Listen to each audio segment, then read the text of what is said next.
welcome back everyone, and today we're going to be doing the first install video on the Fiesta ST. Today we're going to actually be putting in these whoosh shifter based bushings. It's kind of a simple install. It takes a little bit of time. You got to take out a lot of interior pieces and just kind of be careful, make sure you don't break anything, but we're just going to jump right into it. So here's the actual bushings themselves. Pretty simple, just some anodized black little cylinder pieces right here. You can get them in a few different colors as well, but I chose black. So super kind of self-explanatory part. So yeah, the two bushings are actually in the bottom of the base of the shifter right here. So to kind of start off, just kind of have an overview of what we actually have to take out. So we've got to take out this side piece, the other one on the other side, this trim piece that goes up all the way around the climate controls, shift knob, shift boot. Yeah, that's kind of it. So we're in the driver footwell. We're gonna try to take this one out first. Doesn't really matter which one you do, but these clips can be a little finicky on actually removing them. You might get lucky and you might be able to unscrew them, or you might need to kind of get a pick tool. But regardless, they're just these little guys right here. So this one and the one on the other side. And then we have this whole piece right here that comes out actually. So I think it kind of pops in over here.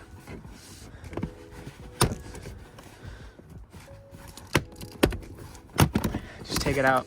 I think last time I did it, I broke that one. So what I realized is when you're doing this, make sure the car is nice and warm. If it's really cold out, all these plastics are going to be super brittle and they're going to want to break. Just like that one. So do it when the car is warm. If you got to, just leave the heater on, warm the car up, and then try it. Don't do it when it's cold. And then there's actually some clips right here that we gotta undo. So let's try to get these out. Just like that. And like that. So pretty easy. So on the other side, we got a few more clips over here as well. This little guy. And then this thing, I don't know what that is.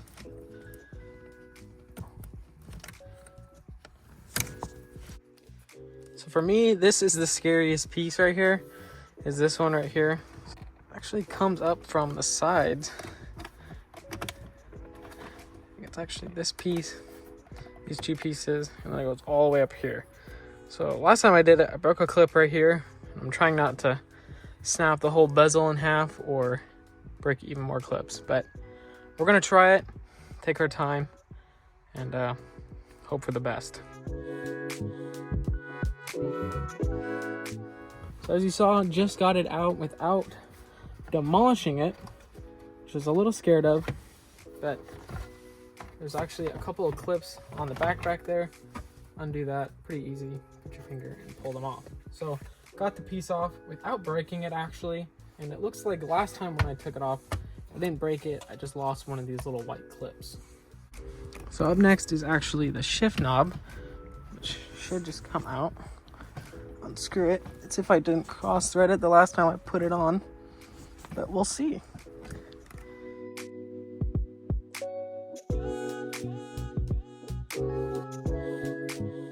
Up next is the shift boot, which looks like we're just gonna pull it up. Just like that. Reverse lockout mechanism in there. And then here is the shifter. So I don't think the last owner put these new bushings in. Hopefully you can see that. I got you from up above. But we're trying to undo this shifter cable right here. I guess just like that. Little guy right here.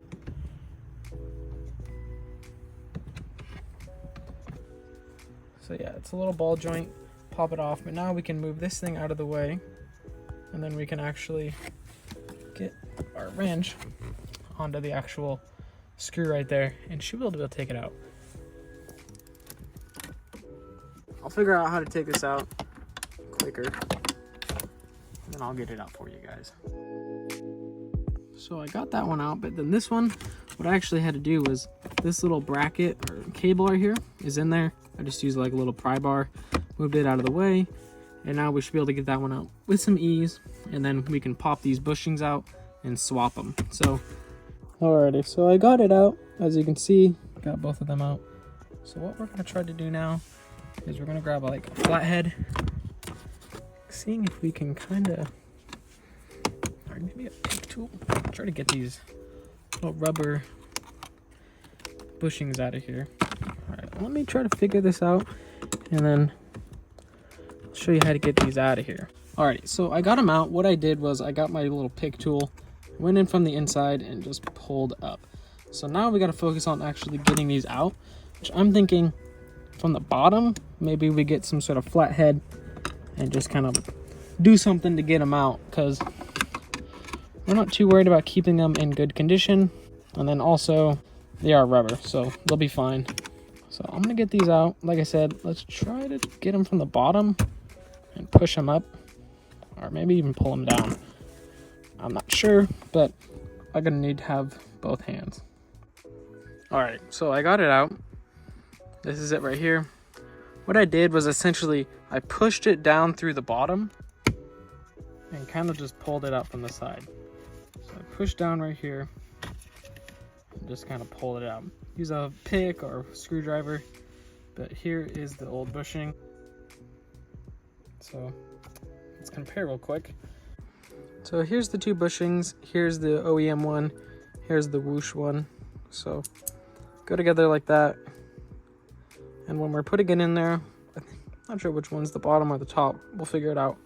You slide one in there, put the other one up top, sandwich it, bolt it down, and that should be good. It's time to actually put the bushings back in. So what I'm gonna do is go in from the side, and then this one, that looks like this with a little thin outer ring, that actually goes on the bottom. You can kind of tell it fills up that hole, and then we'll sandwich the other one in there and put a bolt down in there.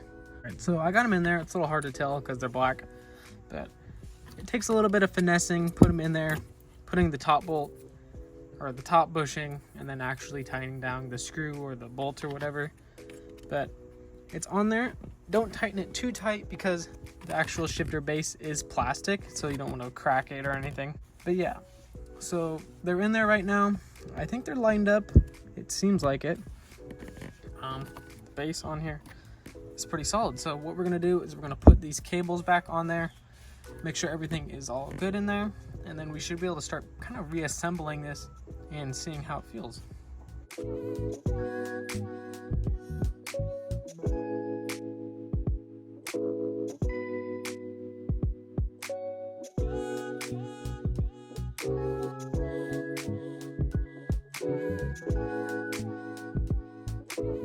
And that's it, guys. So all I did was put that panel back on there, put everything back together, cleaned it up, and let's feel it. So quickly make sure everything works. So first, second, third, fourth, fifth, sixth, and then reverse. So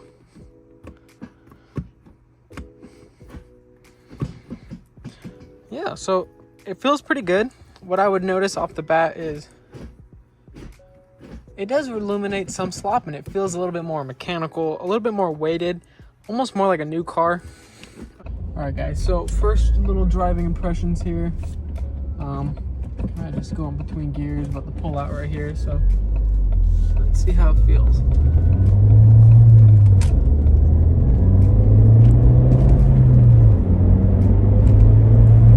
Yeah, it feels pretty good. It feels a little bit more precise, a little bit more weighted, and there's a little bit less, I don't know, like a rubberiness of it. It feels a little bit more mechanical. It kind of does exactly how you would want it. So overall, that wraps it up. So really easy install. It does take a little bit of time actually taking out all of those interior pieces, and you can take out the center console. I didn't. I thought I was going to, but I figured I can actually put my fingers in there and get everything out. So it's another good mod to have for all the shifter mods. You can do shifter cable bushings, shifter base bushing, transmission mount, gear oil, shift knob, and I think that's kind of it besides going with a whole new shifter assembly. So I think it felt really good. It's definitely worth it. It's only a $20 mod or so. If you haven't already, make sure to subscribe, leave any comments down below, and drop a like if you haven't. Thanks, guys.